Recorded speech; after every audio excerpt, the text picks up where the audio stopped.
আজকের ভিডিওটা খুবই গুরুত্বপূর্ণ। তোমরা ভিডিওটা মনোযোগ দিয়ে শোনো, তোমাদের একটু হলেও উপকারে আসবে। এবং আজকে আমি মেনলি তিনটে বিষয়ে কথা বলবো। সেকেন্ড কাউন্সেলিং কবে নাগাদ হতে পারে, ওয়েটিং থেকে কত অবধি ডাকতে পারে সম্ভাবনা আছে, এবং শেষ অবধি কি ভ্যাকান্সি বাড়বে ক্লাস 11-12 জন্য। আমি আজকে বেসিক্যালি তিনটে বিষয়ে তোমাদের সাথে ডিসকাস করব। এই ভিডিওটা সবাই স্কিপ না করে সবটা দেখো, এবং তোমরা পারলে প্রত্যেকের চ্যানেলটা সাবস্ক্রাইব করে দিও এমন গুরুত্বপূর্ণ আপডেট পাওয়ার জন্য। প্রথম বলি যে সেকেন্ড কাউন্সেলিং, তোমরা ঠিক শুনছো, সেকেন্ড কাউন্সেলিং হবে বা হলে কবে নাগাদ হতে পারে। দেখো, এ নিয়ে অনেক কথা বলবে যে এত অ্যাডভান্স কেন, এখন তো ফার্স্ট কাউন্সেলিং হলো না। দেখো, যেটা সত্য বিষয় সেটা আগাম আমাদের জেনে নেওয়া উচিত। সেকেন্ড কাউন্সেলিং অবশ্যই হবে, সেকেন্ড কেন থার্ড ফোর্থ কাউন্সেলিংও হতে পারে, সম্ভাবনা খুব বেশি, সেই গ্রাউন্ড তৈরি হয়েছে।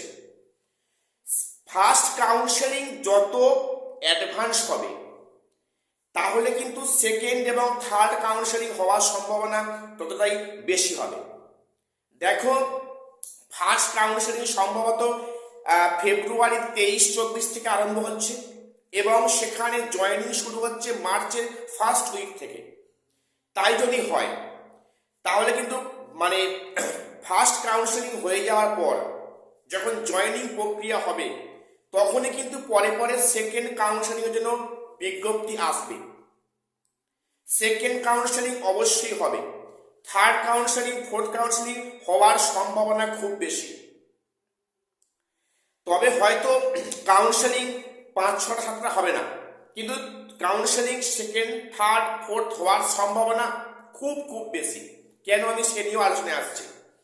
এবার দেখো, কিছু সাবজেক্ট আছে, আচ্ছা আমি তার আগে বলে রাখি যে এই ওয়েটিং থেকে কত অবধি ডাক পেতে পারো। দেখো, সেটা এই মুহূর্তে কারো বলা সম্ভব নয়।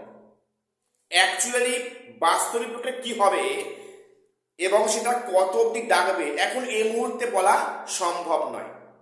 তবে হ্যাঁ, ওয়েটিং থেকে কিন্তু অনেক ডাক পাচ্ছ, অনেকে খুব চিন্তার মধ্যে আছো। দেখো, প্রথম বলে রাখি, যারা ওয়েটিং এর প্রথম দিকে আছো চিন্তার কোনো কারণ নেই, চিন্তার কোনো কারণ নেই।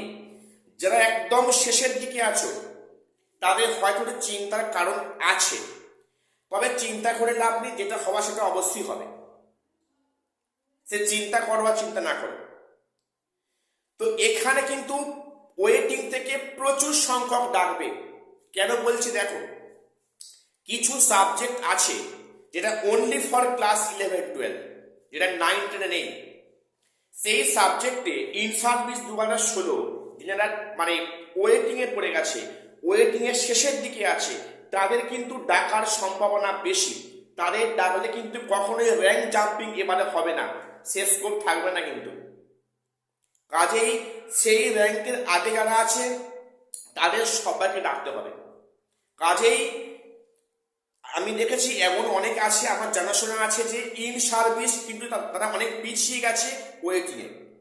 আমার যে হিসাব তাতে কিন্তু অবশ্যই ডাকবে, সেটা ডাকবে, এবং ডাকলে তার আগের মাঝে তাদের অবশ্যই ডাক পেয়ে যাবে। অর্থাৎ এখনই খুব একটা বেশি চিন্তা করার কোনো কারণ আমি দেখছি না। ঠিক আছে, আমাকে অনেকে প্রশ্ন করছো যে আমি ডাক পেতে পারি কিনা, আমি এই নম্বর র্যাঙ্কে আছি। দেখো, এটা এখন বলা কিন্তু অন্ধকারে ঢিল ছড়া। তোমরা ওয়েট করো, দেখো, আমি তোমাদের বলে রাখছি এই ওয়েটিং থেকে কিন্তু প্রচুর সংখ্যক ডাক পাচ্ছে এবারে। তোমরা কথাটা মিলিয়ে নিও। তবে কাউন্সেলিং কটা হবে সেটা বলা মুশকিল, 3টে কি 4টে বলা খুব টাফ, কিন্তু কাউন্সেলিং বেশ অনেকগুলো হবে। তো এবারে বলে রাখি, ফার্স্ট কাউন্সেলিং যত অ্যাডভান্স হবে তত কিন্তু বাকি কাউন্সেলিংগুলো আগে আগে হবে। দেখো, সেখানে ফার্স্ট কাউন্সেলিং যদি সেখানে দেরি হয় তাহলে কিন্তু পরেগুলো অনেকটা পিছিয়ে যাবে। এবং তোমরা জানো যে প্যানেলে কিন্তু মেয়াদ 1 বছর, মেয়াদ উত্তীর্ণ প্যানেল নিয়ে অলরেডি কোর্টে কেস হচ্ছে, এক্সপায়ার প্যানেল নিয়ে। জানি না সেটা কি হয় শেষ অবধি। কাজেই 1 বছরের মধ্যে একটা ভ্যালিডিটি থাকে ওই মানে প্যানেলের। কাজেই 1 বছরের মধ্যে আশা করা যাচ্ছে বেশ কতগুলো কাউন্সেলিং কিন্তু হবে। যেহেতু কাউন্সেলিং ভোট প্রক্রিয়া আগে শুরু হয়ে যাচ্ছে, হওয়ার চান্স খুব বেশি। কাজেই সেকেন্ড, থার্ড, ফোর্থ কাউন্সেলিং কিন্তু হওয়ার সম্ভাবনাটা তৈরি হচ্ছে। গেল। এবারে নাম্বার 3 বলি যে ভ্যাকান্সি কি বাড়বে। দেখো, এটা আমি অলরেডি ভিডিও করেছিলাম। আমাকে অনেকে অনেক কথা বলেছে যে এটা আপনার ভুল ধারণা, আপনি কিছুই হয়তো জানেন না, ভ্যাকান্সি হয় এখন বাড়ানো যায় না। হ্যাঁ, যায় না, সেটা আমি জানি। ভ্যাকান্সি বাড়ানো যায় না আমি জানি, কিন্তু বাড়ানোর স্কোপ আছে, সুযোগ কিন্তু আছে। সেটা যদি সরকার বা সেটা যদি কমিশন, সেটা যদি সরকারের ইচ্ছা থাকে অবশ্যই কিন্তু সেখানে বাড়বে, সেখানে কিন্তু ভ্যাকান্সি আপডেট করতে পারে। আচ্ছা, একটা প্রশ্নকে বারে বারে করছো যে 2016 কি ভ্যাকান্সিগুলোতে অ্যাড করা হয়েছে? আমি যেটুকু জানি, যেটা আমি খোঁজ খবর দেখেছি, 2016 যে এক্সিস্টিং টিচারের যে ভ্যাকান্সিগুলো কিন্তু এখানে অ্যাড করা হয়নি। এটা তো পরিষ্কার। আমি তোমাদের বলছি না, 2016 যে টিচার্সের যে এক্সিস্টিং টিচার্সদের পদগুলো কিন্তু ওগুলো কিন্তু ভ্যাকান্সি মধ্যে ধরা হয়নি। কাজেই এখানে ভ্যাকান্সি অনেকটা বাড়াতে পারে। তোমরা একটু খেয়াল করে দেখবে 2012 সালে কিন্তু সেখানে শেষ মুহূর্তে ভ্যাকান্সি অনেকটাই বাড়ানো হয়েছিল। 2012 সালে সেখানে কিন্তু ভ্যাকান্সি সেখানে অনেকটাই বাড়ানো হয়েছিল এবং শেষের দিকে। সেটা যদি মানে সরকার চায় অবশ্যই করতে পারে এবং সেটা করার সম্ভাবনা আছে। আমার যে মনে হয়, যেখানে সুপ্রিম কোর্টের মানে অর্ডার যে 2016 যোগ্যরা যেন বঞ্চিত না হয়, তাহলে কিভাবে তাদের বঞ্চিত করতে পারে সরকার বা কমিশন, এই দিকটা কথা মাথায় রেখে কিন্তু ভ্যাকান্সি আপডেট করে সেখানে কিন্তু ওয়েটিংয়ে থাকা মানে যোগ্য যারা 2016 ইন সার্ভিস তাদের অবশ্যই ডাকবে। সেটা করতে গেলে কিন্তু তাদের সামনে প্রত্যেককে ডাকতে হবে, এটাই ফুল অ্যান্ড ফাইনাল।